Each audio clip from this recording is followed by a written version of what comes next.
মন্দারের গায়ে ছোঁয়ানো হলুদ যেন পিসিমণি আমায় না দিতে পারে। পারলে পারলে পিসিমণিকে আটকে নাও। কোনোভাবে যদি ধৃতিমান বিয়ে বাড়িতে পৌঁছয় তাহলে দিদি, তুই কার নাম বললি দিদি?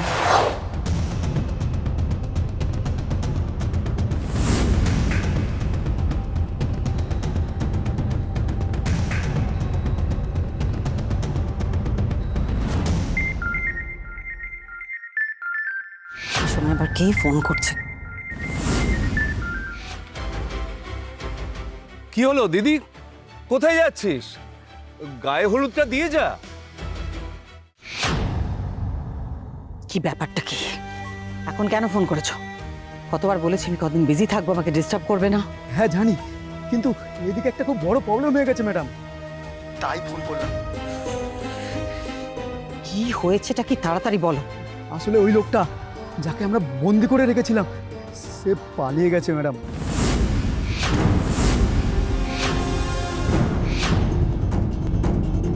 পালিয়ে গেছে মানেটা কি? তোমাদের কতবার বলেছি খুব সাবধানে থাকতে হবে, ওকে একদম চোখে চোখে রাখতে হবে। এবার তোমাদের কারণে যদি কোনোভাবে ধৃতিমান বীরুর কাছে পৌঁছে যায়, আমার ভবিষ্যতের সমস্ত পরিকল্পনা, প্ল্যান সবকিছু নষ্ট হয়ে যাবে। ওকে তোমরা পালাতে দিলে কি করে? সরি ম্যাডাম, আসলে এমনভাবে আমাদের মারধর করলো যে। মারবো তো এবার আমি তোমাদের। ভালো করে শুনে রাখো, ওই ধৃতিমান যদি কোনোভাবে আজ এই বিয়ে বাড়িতে পৌঁছে যায়, তাহলে তোমাদের কাউকে আমি আস্ত রাখবো না বলে দিচ্ছি। কি হলো বলো তো রাজীব? হ্যাঁ, দিদি এরকম গায়ে হলুদ থামিয়ে টেন্সড মুখে বেরিয়ে গেল কেন? আমিও তো সেটাই ভাবছি দাদা। এই ফোনটা আসার পরই বৌদি কেমন ডিস্ট্রাক্টেড হয়ে গেল। হ্যাঁ, আমি ভাবছি কোনো বিপদ আপদ হলো না তো, নইলে দিদি গায়ে হলুদ থামিয়ে এভাবে চলে গেল কেন? স্যার, আমি গিয়ে কি একবার দেখবো? হ্যাঁ, না, তুমি এখানেই থাকো, আমি দেখছি।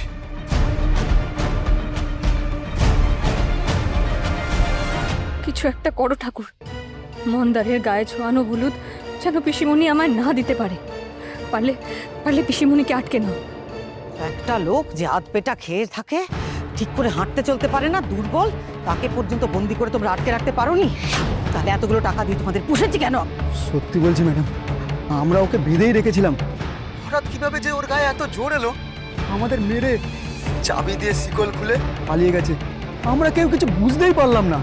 একটা কথা পরিষ্কার শুনে রাখো, আজ যদি আকাশ পাতাল থেকে খুঁজে বার করতে না পারো ওই ধৃতিমানকে, যদি ওই ফার্ম হাউসে আবার বন্দি করে আটকে না রাখতে পারো, যদি বাই চান্স কোনোভাবে এই বিয়ে বাড়িতে ওই লোকটা পৌঁছে যায়, তোমাদের সব কটাকে টুকরো টুকরো করে কেটে আমি শিয়াল কুকুরে খাইয়ে দেবো। কথাটা মাথায় থাকে যা। খোঁজো, ওকে খুঁজে বের করো যেখান থেকে পারো। আমরা কাল সারা রাত খুঁজেছি ম্যাডাম, ওকে পাইনি। কি? কাল কাল রাতে ও পালিয়েছে আর তোমরা আমাকে এখন বলছো? আসলে আমরা ভেবেছিলাম ওকে খুঁজে পেয়ে যাব, তাই না পেয়ে আপনাকে জানালাম। একটা কথা পরিষ্কার বুঝে নাও, লাস্ট ওয়ার্নিং দিচ্ছি আমি তোমাদের, কোনোভাবে যদি ধৃতিমান বিয়ে বাড়িতে পৌঁছয় তাহলে দিদি, তুই কার নাম বললি দিদি? ধৃতিমান?